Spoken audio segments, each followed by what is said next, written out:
اچھا جی، ہم عنوان پہ تھے، عنوان لکھنے جی۔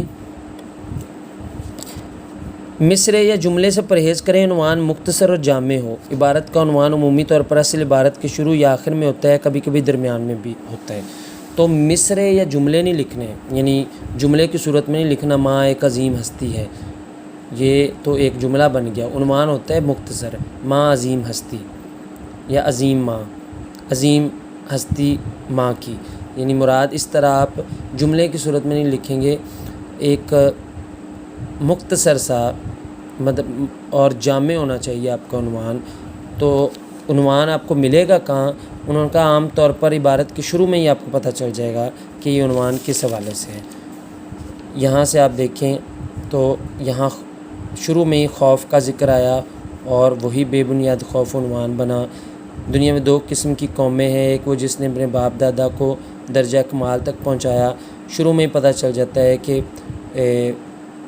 عظیم قومیں، شروع میں ہی اس کا عنوان جو ہے وہ سمجھ میں آ جاتا ہے کہ اس کا عنوان ہو سکتا ہے عظیم قومیں۔ تو اس طرح آپ نے جب عبارت کو پڑھنا ہے تو عنوان خود بخود سامنے آ جائے گا۔ اس کے بعد ہے جی ندائیہ اور سوالیہ فکروں کو تلخیص کے دوران میں سادہ فقرات میں لکھیں اور تشبیہات، استعارات یا محاورات وغیرہ ہرگز استعمال نہ کریں۔ تو ندائیہ اور سوالیہ یعنی آپ نے اگر کوئی سوال پوچھا جاتا ہے، ایک شخص دوسرے سے پوچھتا ہے تم یہاں کیا کر رہے ہو، تو آپ نے وہ سوال لکھنے کی ضرورت نہیں ہے، اس کو بیان کر کے آپ نے لکھنا ہے۔ سوال کو بھی یعنی جہاں پر سوال پوچھا جا رہا ہے اس کو بھی آپ نے بیانیہ انداز کر دینا ہے، نہ کہ سوالیہ انداز میں لکھنا ہے۔ ندائیہ کسی کو پکارنا، تو آپ نے ندائیہ اور سوالیہ فکروں کی تلخیص کرتے وقت ان کو سادہ فکروں میں بدل دینا ہے۔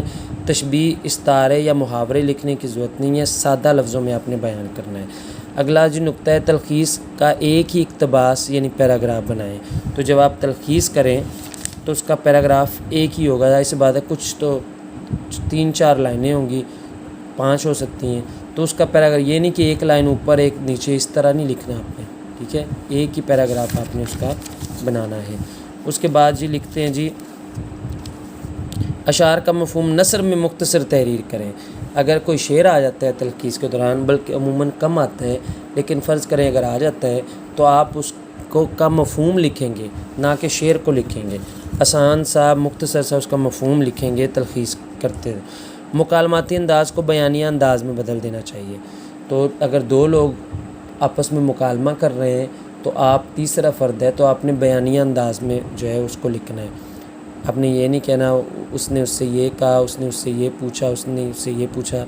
آپ نے جو مختصر اس میں یہ بات ہے، جو اس میں اہم بات ہے اس کو لینا ہے، باقی سب مکالمے کو چھوڑ دینا ہے۔ مفہوم اپنے الفاظ میں بیان کریں، یہ سب سے اہم بات ہے۔ میں نے بتایا تھا بچے کیا کرتے ہیں، یہاں سے پہلی لائن اٹھاتے ہیں، 2 عظیم قومیں، درجہ کمال تک پہنچایا، نئے علوم سکھائے، مراد 3 وقفے سے شروع سے آخر سے درمیان سے ایک 1.5 لائن اٹھاتے ہیں اور اس کو اکٹھا کر کے سمجھتے ہیں تلخیص ہوگی۔ نہیں، آپ نے پیراگراف پڑھ کے جو تلخیص کرنی ہے وہ صرف آپ کے اپنے لفظوں میں ہو۔ مزید آگے کہتے ہیں زبان سادہ، عام فہم اور آسان ہو۔ مشکل لفظ بھی ہیں تو آپ نے ان کو آسان کر دینا ہے، آسان لفظوں میں آپ نے اس تلخیص کو جو ہے وہ لکھنا ہے، اس میں مشکل لفظ بالکل بھی استعمال نہیں کرنے ہیں۔ اس کے بعد کہتے ہیں جی عبارت زیادہ اقتباسات پر مشتمل ہو تو ایک ہی عبارت میں لکھیں۔ اچھا جی، اب وہ کہتے ہیں اگر آپ کو جو پیراگراف آتا ہے اگر وہ طویل ہو اور اس کے 2 پیراگراف بنے ہوں تو آپ نے بھی 2 پیراگراف نہیں بنانے، آپ نے ایک ہی پیراگراف میں اس کو جو ہے تلخیص کو لکھنا ہے۔ مراد آپ یہ نہ سمجھیں کہ پہلے پیراگراف کی میں الگ سے کر دوں دوسرے کے الگ، نہیں، عبارت کے چاہے 2 پیراگراف ہوں، آپ نے ایک ہی پیراگراف کے اندر اس کو مکمل کرنا ہے۔